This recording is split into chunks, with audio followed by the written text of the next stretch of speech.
خب این خونه اول، خونه عیونی، خونه‌ای که توش ثروت هست، همه جور آرامش، آسایش، همه جور امکانات داخلش احتمالاً باشه.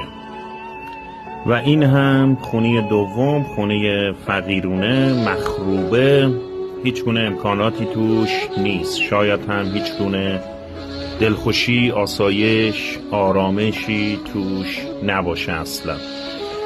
تو این دوتا میتونی زندگی کنی و عمرتو به پایان برسونی و میرسی به خونه آخر، خونه‌ای که با وجدان و شرف میتونی ساخته باشی، میتونی هم خراب کرده باشی.